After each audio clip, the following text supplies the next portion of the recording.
This is the story of the one. As head of maintenance at a concert hall, he knows the show must always go on. That's why he works behind the scenes, ensuring every light is working, the HVAC is humming, and his facility shines. With Grainger's supplies and solutions for every challenge he faces, plus 24/7 customer support, his venue never misses a beat. Call quickgrainger.com or just stop by. Grainger, for the ones who get it done.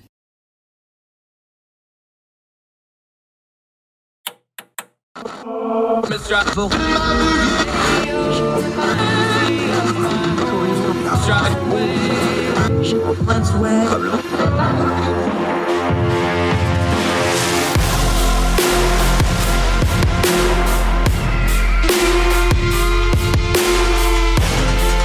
your host, Andrew Donaldson.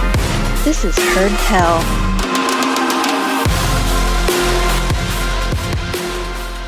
Oh, it's Heard Tell Show. It's Monday, folks. I know you're excited about it. Thrilled to have you back with us. I'm Andrew Donaldson.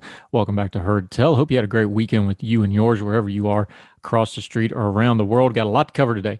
Excited about it. Going to turn down the noise of the news cycle on a couple different things. The Supreme Court confirmation hearings for Ketanji Brown Jackson. Those start today, and a lot of people want to litigate every other justice that's ever gone through and not Judge Jackson. We'll touch on that in a little bit. Also, have you heard about these floods in Australia? They are terrible. They are awful, and they're also not getting a whole lot of play. Why do we care about that?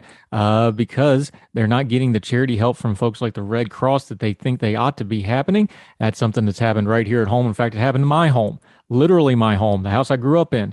We'll talk about that a little bit later in the program. Also, we always try to end on a good note. Great story. Some folks that own an art gallery decided to try to teach some kids how to draw. They set up a nonprofit, and then the pandemic hit. But they come to find out that they put it online, and now it's nationwide and even worldwide. They got even more reach than they thought. Great story out of Miami. We'll end the show with that. Also, on the program today, a great guest, John Deeth. A lot of headlines and story. Washington Post had a front page issue. The Democratic Party are trying to get rid of the Iowa Caucuses ahead of 2024. We're going to go out to Iowa and talk to him like we've been doing with all these other states in this election year. Iowa politics, the Iowa Caucuses. John Deeth, he's a Democratic election official out there. He's been intimately involved in the Democratic side of the caucuses for almost 20 years, knows everything about it, and even he's fed up with it. So we'll get the straight story from him. We're going to turn down the noise on the Iowa caucuses, what went right and wrong in 2020, what the future is, how this is going to go, what's realistically going to change between now and 2024, which is already upon us.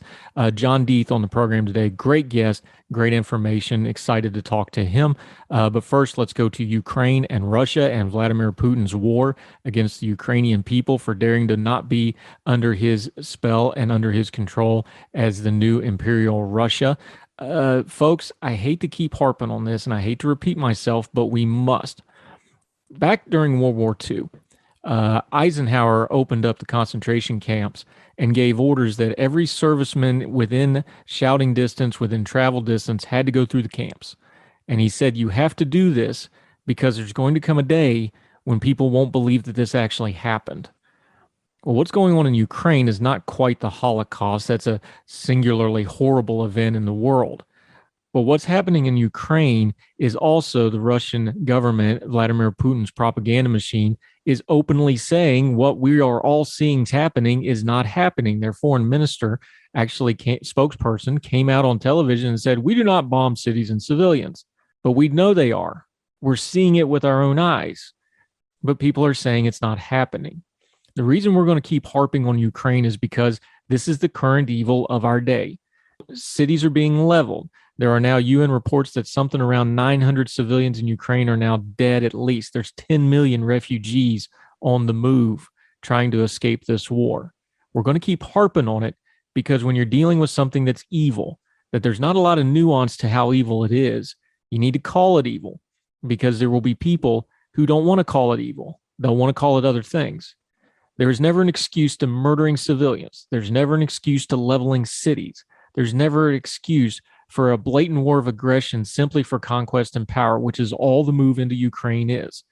Vladimir Putin has coveted Ukraine for years and years and years because he wants to put together a Russian empire. not just the Soviet Union that he came out of as a KGB official, but go back even further than that. The Russian Empire that dominated Europe in world events, at least in their own mind. It was never as great as they think it was.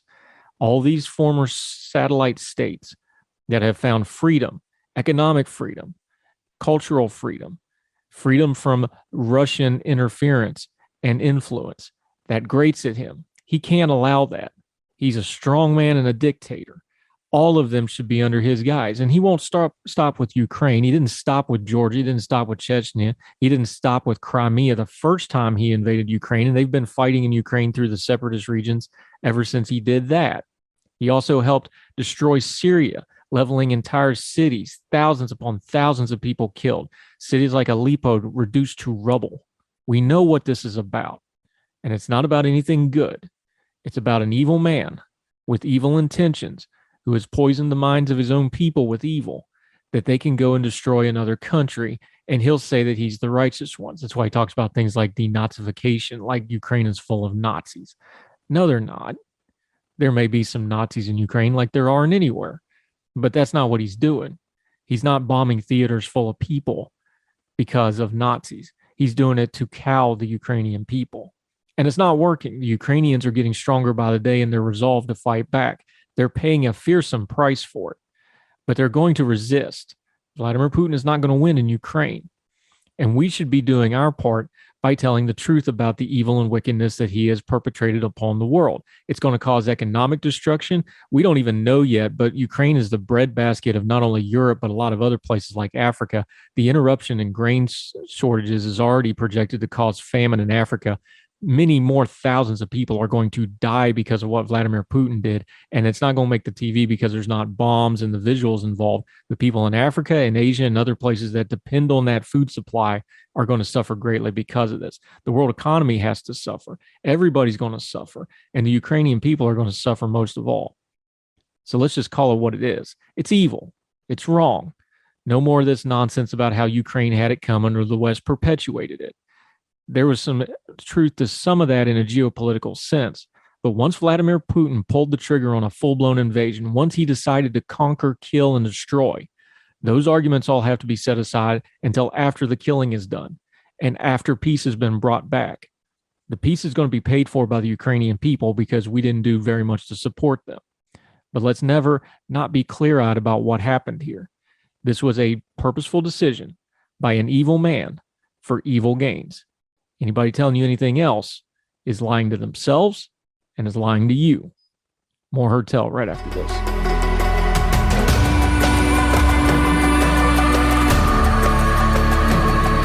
Welcome back to Heard Tell. Okay. Ketanji Brown Jackson, the Supreme Court nomination for President Biden. The confirmation hearings start today, Monday, the 21st of March. We do grown folk discussions here. So let's just have some grown folk talk real quick.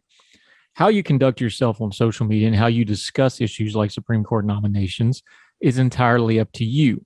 You're responsible for what you smash send on. You're responsible for what you post. You're responsible for how you react to things. So I'm going to go over this real slow because this will probably upset some people, but that's okay. With Judge Jackson's hearing, she is Judge Jackson. She is not Justice Kavanaugh. She is not Justice Amy Coney Barrett. She's not any other justice that came before. There's going to be a big temptation, and a lot of people have already given into it because I read my Twitter feed like everybody else does, that they're going to relitigate Kavanaugh's hearings, and they're going to relitigate the things that were said about Amy Coney Barrett, and then they'll bring up some other things in the past. There's already this thing going around on some of our friends on the right that, well, because of everything that happened during the Kavanaugh hearings, we can say whatever we want. We can bring up whatever we want. We can behave any way we want in the Judge Jackson hearings. No, you can't. You can, but it's going to be very transparent what you're doing. If your argument is that the people that you say you can't stand and you say did great wrong and you say did things that were not right, and that gives you an excuse to turn around and do other things that aren't good and other things that aren't right and to lose your own bearing, what does that really say about you? It doesn't say that you're being a good faith discussion or discourse or discussing the merits of Judge Jackson. Now, there's plenty of things in her record. If you want to discuss them, we can. But if you're just having some kind of vendetta ride because of what came before, then you're being reactionary. And you're not putting truth and justice and the better good of the country foremost. You're putting what happened before foremost. And you're letting other people dictate to you how you're conducting yourself. That doesn't tell me anything about Ketanji Brown Jackson. It tells me a lot about you, though. Why don't we do this? I know it's hard. I know it's not popular. I know it won't get you a whole lot of clicks. It won't make your certain circles happy with you, but just take the hearings as they come. They're going to be political because I'm telling you from working on ordinary-times.com, like I did, the biggest story we have ever covered, bigger than 2020's election, bigger than January 6th, bigger than anything in the 4 years I've been there, was the Kavanaugh hearings. It got the most traffic, the most engagement, the most discussion. It was the Kavanaugh hearings. It just fires people up.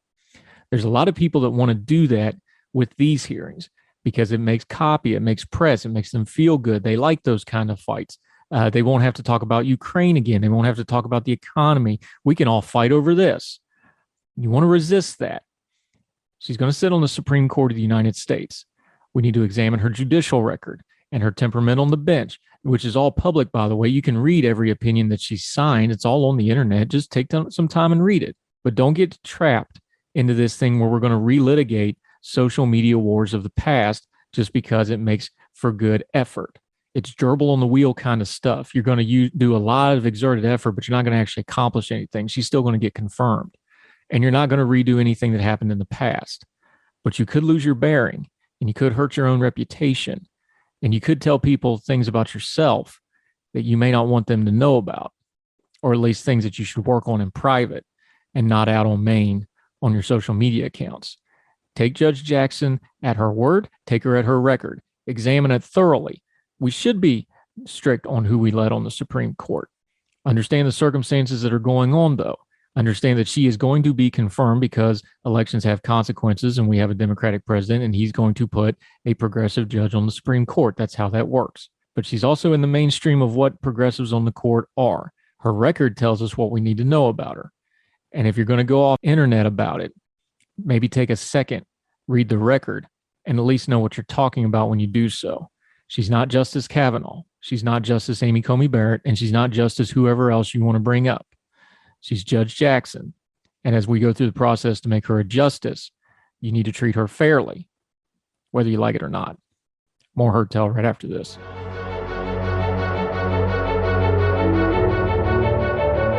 Hi, welcome back to Heard Tell. Okay, you know what we're doing. It's an election year. We've been going to various states. Let's go out to Iowa, which has dual importance because they've got themselves a Senate race this year, but we all know the Iowa Caucuses, and Iowa kicks off the presidential cycles. It's very important because that's how people plan their presidential campaigns.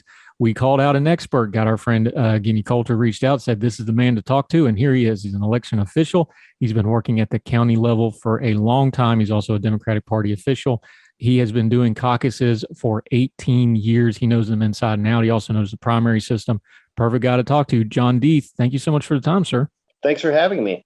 Thrilled that you're here to explain this to me like I'm five, because I've been trying to cover politics for a couple of years now, and I still haven't quite figured out Iowa. So let's just cut to it.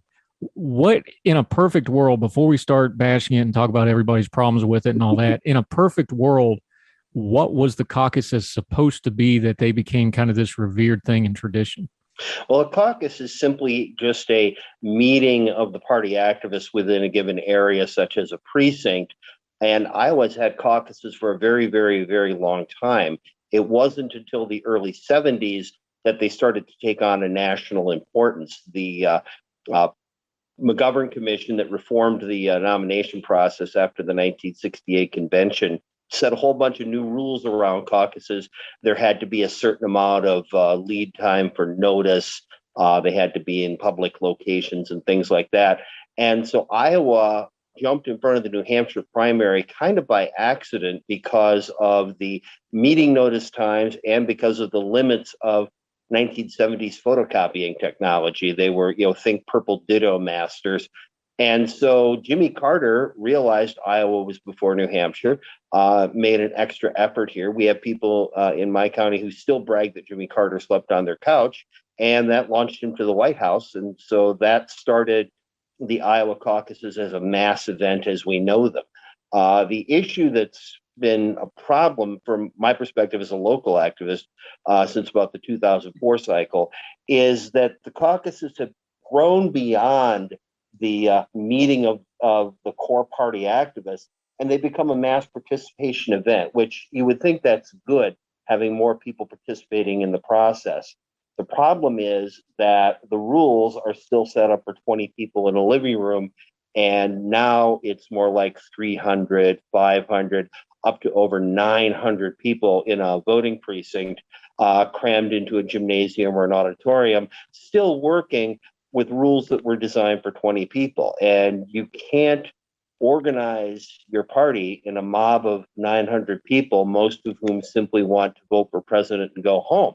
All you can really do is the crowd control and the anger management. And that hasn't been going as well. The optics were just horrible. You have a lot of cases, there's school gyms, places like churches in a lot of these cases, and they're just absolutely overflowing. We saw the optics of 2020 where you have, you'd have a church building, you'd have the auditorium, and then the whole outside of the church, and then you have the line outside, and they're trying to take TVs out there.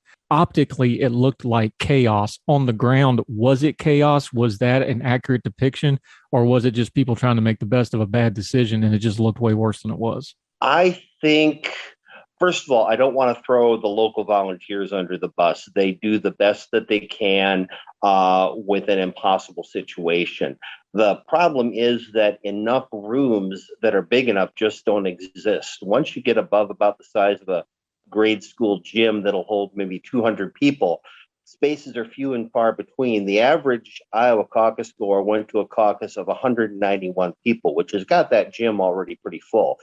In my county, Johnson County, which is the most Democratic in the state, more than half our precincts were over 300 people. And the more new people that get involved who aren't familiar with the rules and the folkways, the more confusion there is, and the more, frankly, anger that there is. They don't understand why they have to stand around and wait so long when all they want to do is vote and go home. One of the complicating things is that the Republicans have a completely different set of rules that really pretty much are vote and go home. But the Democrats, everything in Democratic nomination politics is centered around proportional representation, which is why you're grouping into groups that have to add up to more than 15% of the room, and you have the realignment periods and things like that. But a lot of people just aren't interested in those things. They want to cast their ballot, have their vote for president recorded, and then go home and have an evening. Yeah, talking to John Deeth out in Iowa. Let's start there, though. 2020, the obvious thing happened is by the time they figured out who won the Iowa caucuses, we were already on to the next state. Actually, we were already basically into South Carolina by the time they got that sorted out. That's just not viable when these campaigns. I bet you could tell me right now which presidential candidates for 2024 are already starting to set up shop in Iowa, can't you? Like, they put so much time and effort into this. It's becoming a return on investment issue because the winners aren't really translating to the greater race. Plus the chaos involved. This seems like it's kind of in a bit of a death spiral, at least optically and nationally. Is that how it feels to you? Yeah, we've kind of had three strikes you're out with the results. It's just sheer bad luck that Iowa's had three ties in a row. First in 2012 on the Republican side, and then in 16 and 20 on the Democratic side.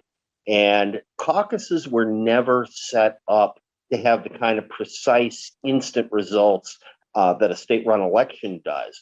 It's not about how many people voted for so-and-so. A caucus is really about electing delegates to a next level of convention. And so instead of using the infrastructure of the 99 county election offices, which is where I work my day job, they are relying on an all-volunteer network of people who are trying to report into a state party. And that was a recipe for disaster, as we found out in 2020 on the Democratic side. Is it funny? I guess it's irony, though, is you talk about the way the caucuses became national because of the limitations of photocopying and ditto machines. That's the purple ink stuff for people like me old enough to remember it from.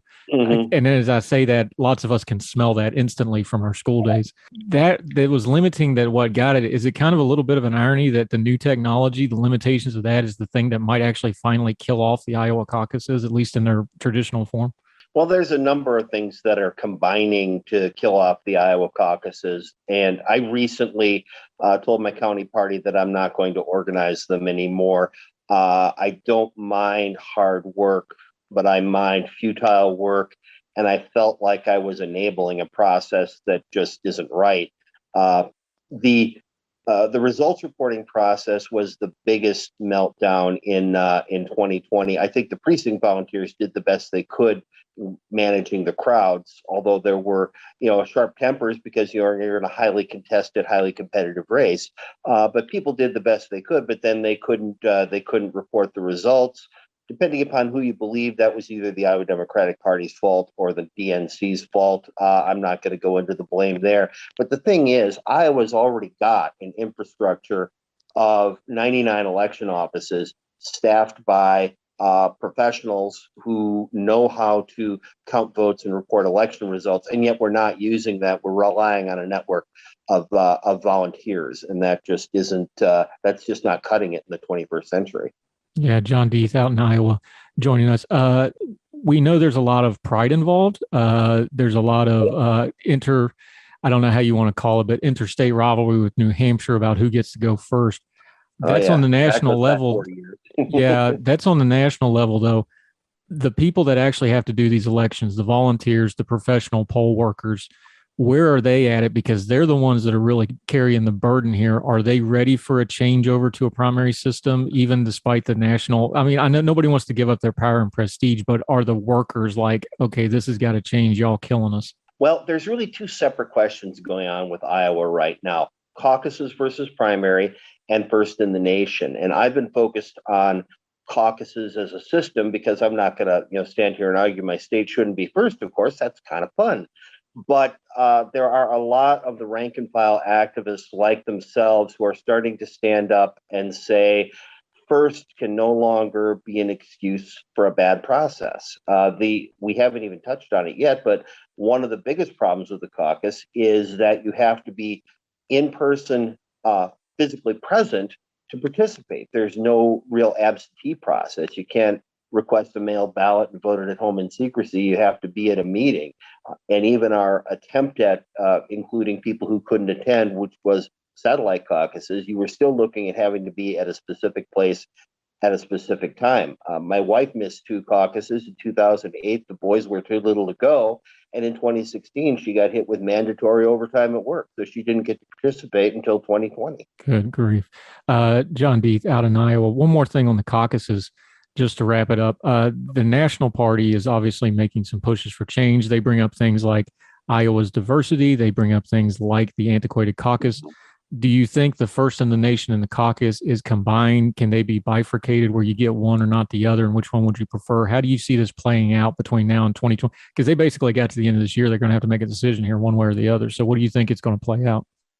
It's hard to say. One of the biggest factors in how Iowa has set up its rules has been this kind of trying to read the tea leaves of Bill Gardner, the New Hampshire Secretary of State, who recently retired. And we didn't want to do anything that upset him that might make him move New Hampshire in front of Iowa.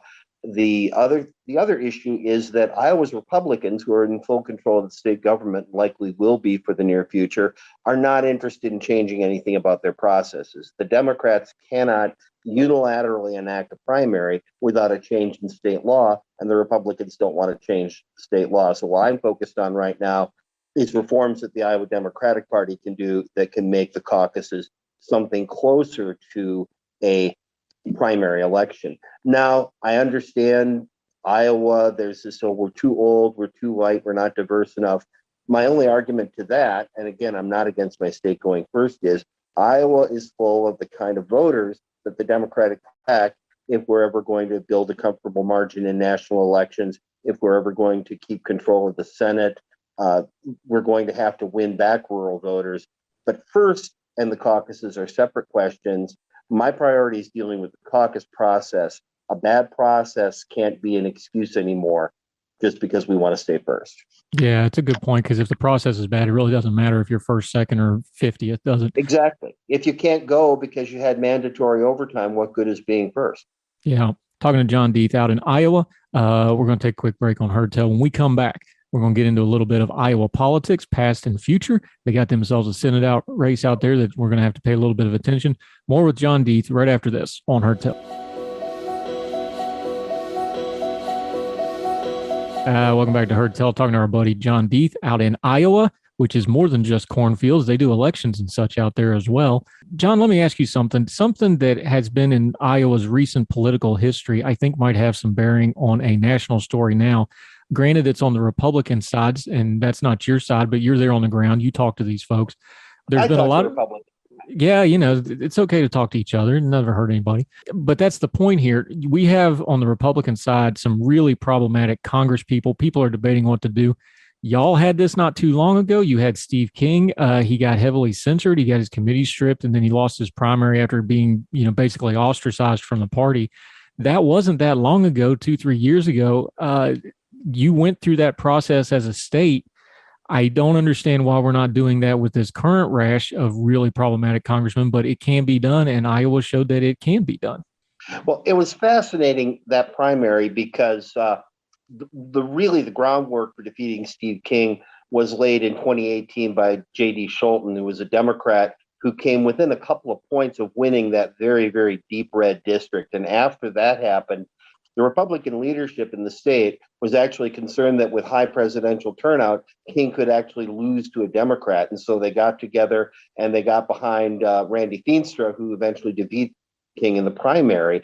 Scholten ran again, didn't do nearly as well against the less toxic opponent, but now Scholten just announced for a state legislative seat, and he's an exciting young rural leader who is going places in Iowa. It's just an example of, because I'm always getting pushback. I'm like, just expel these people. Look, it's a 2/3 threshold to do that. You're not going to do that willy nilly. I don't buy that argument. So, but I'm just kind of bumfuzzled because I'm like, they just did it to Steve King, and his stuff was horrible and awful. But you could argue some of this stuff's even worse. It's not like this is out of the realm of possibility. I just kind of fun. I wanted to ask you because Iowa managed to rid themselves of somebody that was embarrassing the state, for lack of a better way to phrase it.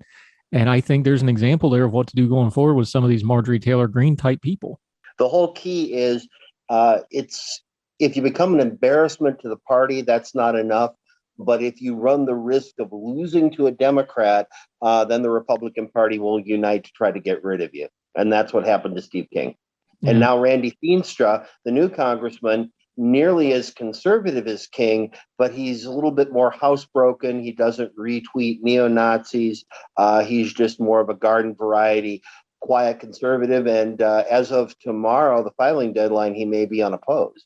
Wow. That's he's going to be unopposed in a seat that came close a few years ago. Yeah, that came within about 2 points in 2018.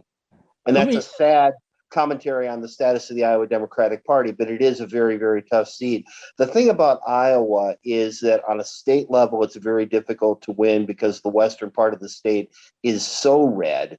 But because of our clean districting system, we have 3 congressional districts out of our 4 that are actually quite competitive. Talking to John Deeth. Okay. Let's talk about the man who has unquestionably mastered getting a statewide race done, Chuck Grassley. He is, I guess, an institution would be the only way. Long-standing family in Iowa. He's been a senator forever. We talk about Joe Biden being too old. Chuck Grassley is 10 years older than him. To his credit, he is one of the best Twitter followers of all the senators because he tweets just some bonkers stuff that is great, great fun, including deer on the highway. But we'll get into that some other time. Assume deer dead. Yeah, what do you do? Chuck Grassley initially was not going to run again. Then he decided to run again. Does he have any danger in this race? Is there any real contest to speak of here? I hate to say this as a good Democrat, but I have to be honest and rank Grassley as a strong favorite. Now, he's not as strong as he was in the past. He used to win re-election with margins like 70% and attract a lot of crossover Democratic support. But starting with 2010 and even more so in 2016, the state started to polarize more.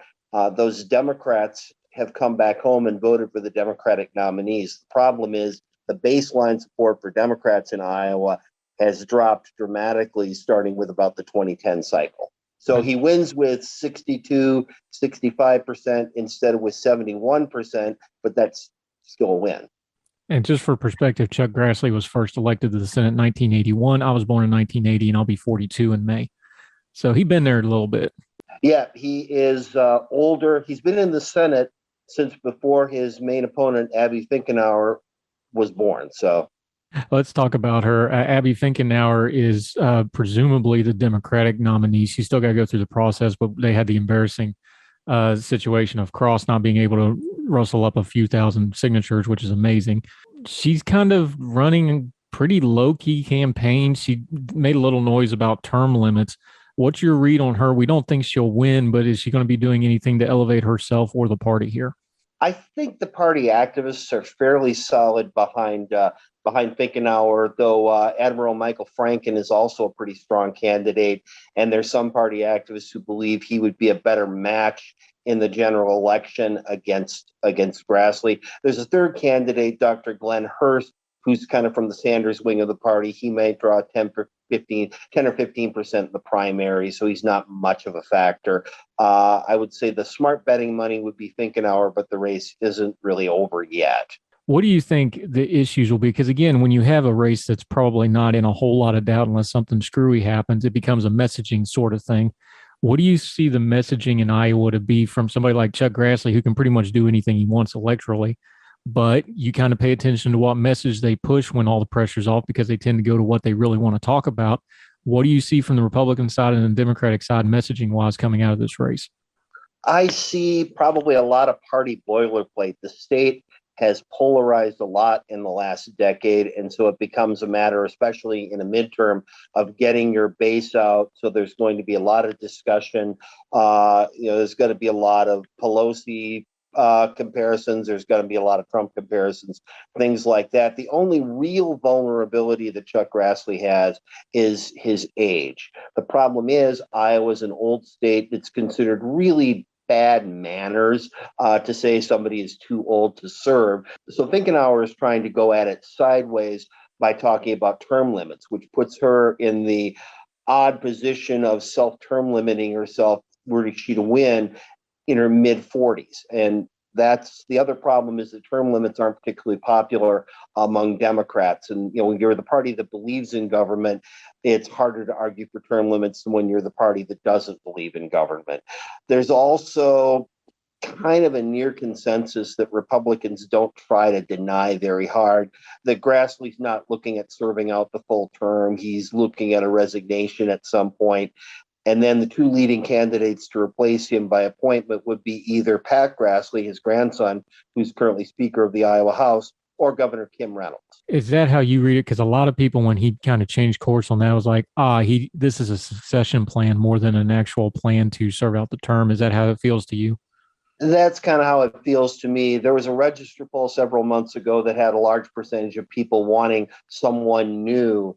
But when they're faced with the choice of, okay, that someone new would be a Democrat, then they're likely just to go back to the Republicans. Now, Grassley does have a primary challenge from State Senator Jim Carlin, who's a little bit more Trumpy than Grassley is, but that's not really a very serious challenge. John Deeth out in Iowa. All right, let me ask you this. You're a local level party official.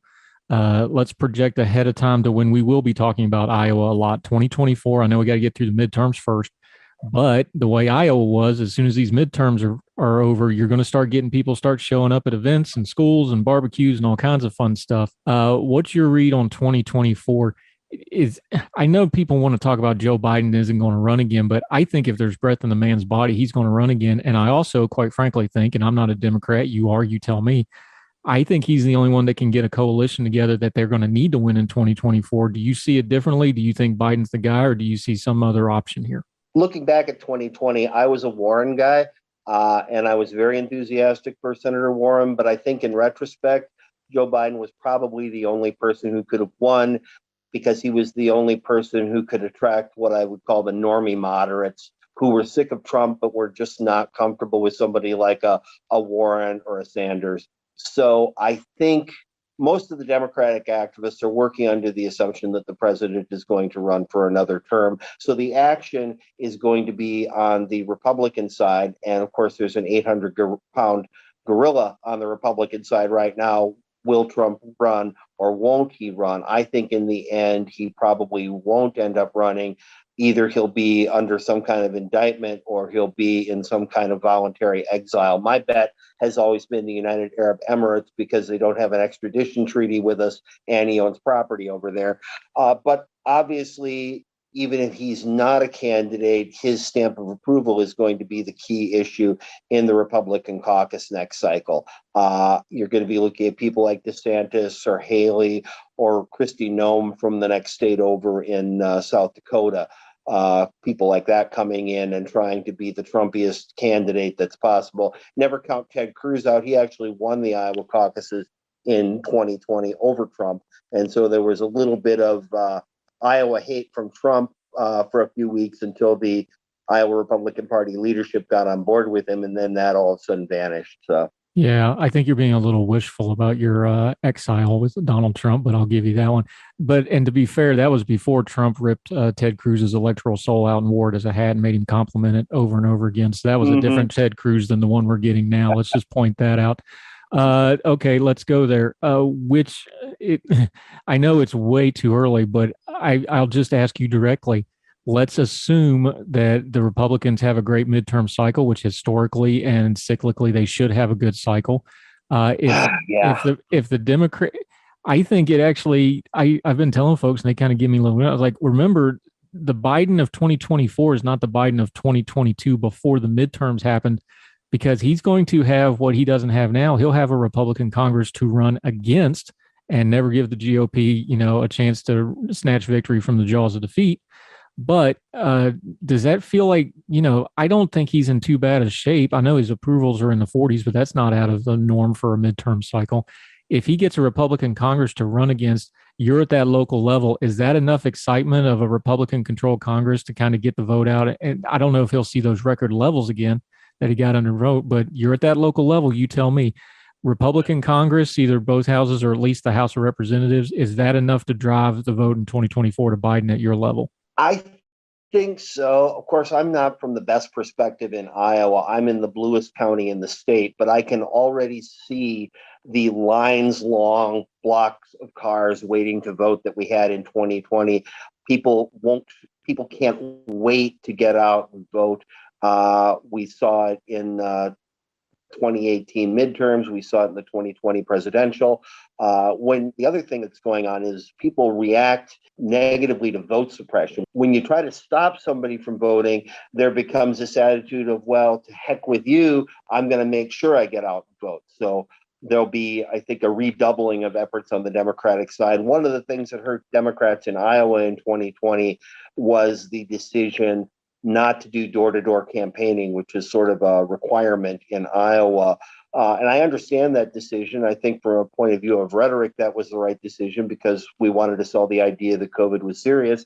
We also didn't want our field organizers to be risking their lives in the period before we had vaccines.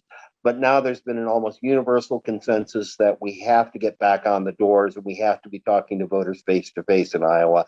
And I think Iowa Democrats will probably see friendlier faces than they expect. The question is whether it's going to be enough because that western end of the state is just so red. Yeah, John Deeth, outstanding insight into Iowa. It is an election year, so we'll be checking back in with you later on, I'm sure. Let folks know where they can follow you. You actually wrote a 5-piece thing on your own blog, jdeeth@blogspot.com. Make sure you go read that. Excellent background material, a lot more in-depth. But let people know where they can follow you on social media and what you got going on, sir. Yeah, my Twitter handle is just my name, John Deeth, and the blog is a little bit dormant right now, but it's still out there. I did a lot of writing from about 2002 through about 16 or 18. I still keep it up in case I get some thoughts that need more than 280 characters, but you can also get there from johndeeth.com. Fantastic stuff. Appreciate you breaking down Iowa for us. You represent your state well, sir, and we appreciate your time. All right.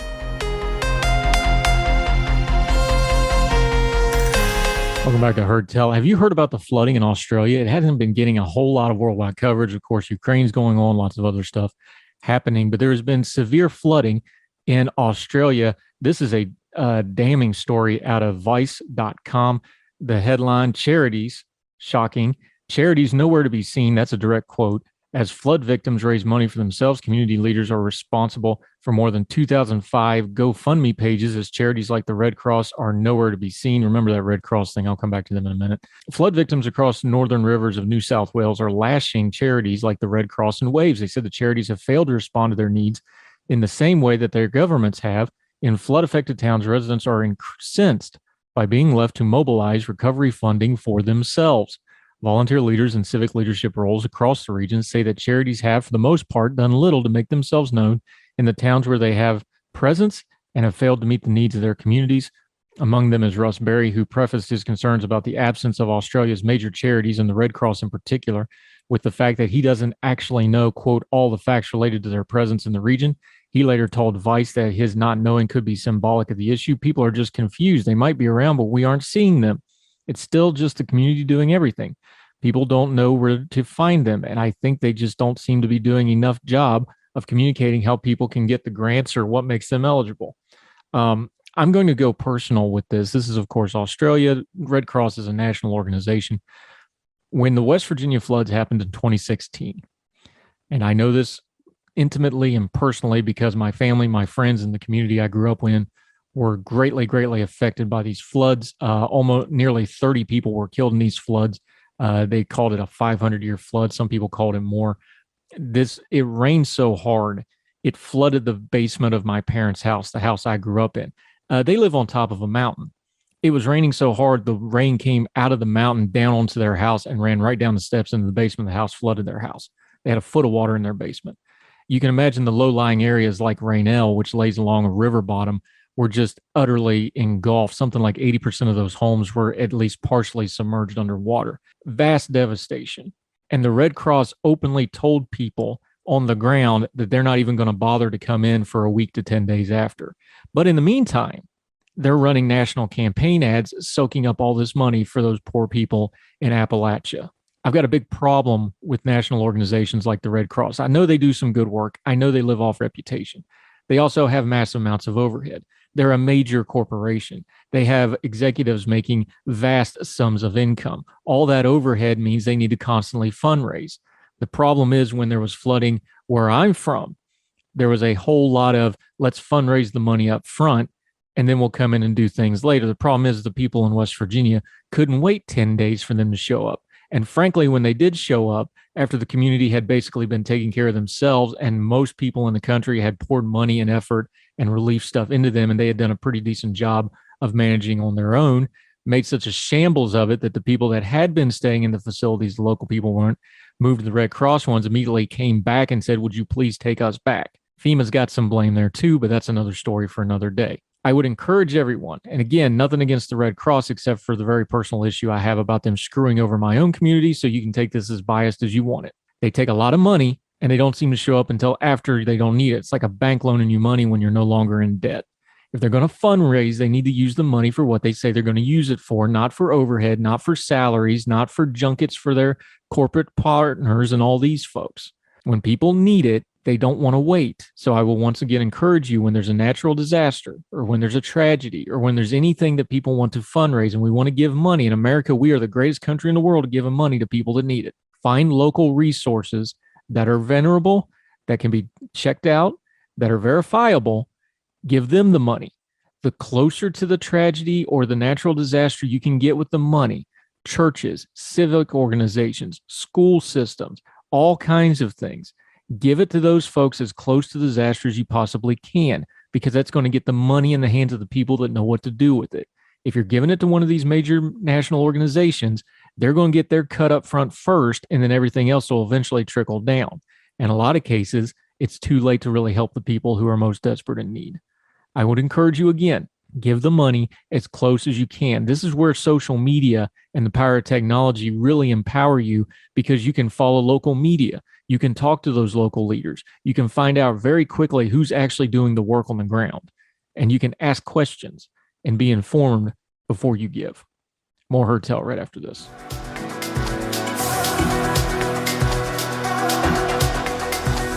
Welcome back to Heard Tell. I'm Andrew Donaldson. You know, we always take the last segment of the show try to talk about something more uplifting and positive, something nice. I like this story. This is fun. From artnet.com. In 2008, husband and wife art dealers Reed Horth and Kate Barrow Horth established Robin Ryle Fine Art in Miami, selling works by world-class artists such as Salvador Dali, Robert Indiana, and Joan Miro. After a decade establishing themselves in the city of Miami, the Horths decided they wanted to give back in some way. Both Reed Horth and Kate Barrow Horth had fond memories of creating art as children, with Reed calling himself a comic book nerd. And so the couple decided to establish Comic Kids, a nonprofit teaching at-risk kids through comics and cartoons. The organization, which grew during COVID, partners with Big Brothers Big Sisters of Miami, Girl Scouts Community Troop, Handy, Branches, and other nonprofits assisting at-risk, underserved youth in the community. And there's a little bit of an interview, and I wanted to read this quote to you because I find how do they engage kids in this? It goes, before the pandemic, this is Reed talking, we had teaching free art classes by volunteering with nonprofit organizations that were looking for after-school art classes for children. Ironically, Comic Kids received its official nonprofit status not only a month before Florida schools shut down in March of 2020. So being creative people with background in online sales already, we naturally shifted to an online model. Within 3 months, we were teaching kids in Atlanta, Toronto, New York, and here in Miami via Zoom. We hadn't even considered this type of model pre-pandemic, but COVID provided us an opportunity to transition seamlessly into it. Because of the success we've experienced in the last 2 years, we've decided to keep Comic Kids a virtual model and have expanded our live drawing classes and created new curricula with various nonprofit partners in Miami and elsewhere. More recently, we branched into teaching live classes in schools during the Children's School Day, which is, by the way, art classes are getting the axe all over the country, along with music and other humanity type study based things. So something like this that doesn't cost a school district anything other than the audio video equipment, with most of them already have, is a great bridge since we're cutting all that funding for the traditional art classes. But find that so many kids are art starved that the classes have resonated with other schools as well. If a school classroom is equipped with a smart board and a webcam, we are able to teach kids anywhere in the U.S. or, for that matter, in the world. Great story, folks that came up with an idea. They were going to do a nonprofit, and they used the crisis of COVID to turn around and do something really, really great with it. Good for them. It's called Robin Ryle, R-I-L-E, Fine Art. You can look it up. Art Gallery Network is where this piece comes from. Good for them. That'll do it for Heard Tell. Thank you so much for joining us on this Monday. We got a big week coming. A lot of stuff going on in the world. Some exciting guests. We don't do guests of one side or the other. We have everybody on. We have conservatives, progressives, libertarians, whoever else. You're going to get your thinking challenged on this program because I'm going to have people on that challenge my thinking. I have people on that I don't agree with, and hopefully you don't either. And we're going to do this real radical thing called listen to them. And it doesn't mean we won't push back and have a frank discussion, grown folk talk about certain topics, but we're not going to yell. We're not going to caterwaul. We're going to work it out, and we're going to hear each other out because we're all in this together. You can go ahead and miss me with the left wing, right wing thing. Never seen a bird yet fly with just a left wing or just a right wing. We better figure out a way for us to all live together, pushing forward in this thing called life. So until we talk to you again tomorrow on Heard Tell, we hope you are subscribing, whether it's on the YouTube channel or on any of the podcasting platforms. Also, Big Talker Networks, big things coming there. They do live stream on the radio streams. They also got a new app that's being refurbished. Facebook page, if you want to watch on Facebook. The video, great way to share the program. Get that video off the Facebook feed, share it on your Facebook. We'd sure appreciate it. So until we talk to you tomorrow, we hope you are well. We hope you are well fed. And we'll see you tomorrow for more Heard Tell. All the music on Heard Tell is provided under a Creative Content license from monstercat.com. For the ones who know safety isn't a catchphrase, it's a culture. And the ones who help make sure everyone makes it home safe. For the safety-minded who watch everyone's backs, Grainger offers supplies and solutions for every industry, as well as safety assessments and training to keep your facilities safe and your people safer. Call, click Grainger.com, or just stop by. Grainger, for the ones who get it done.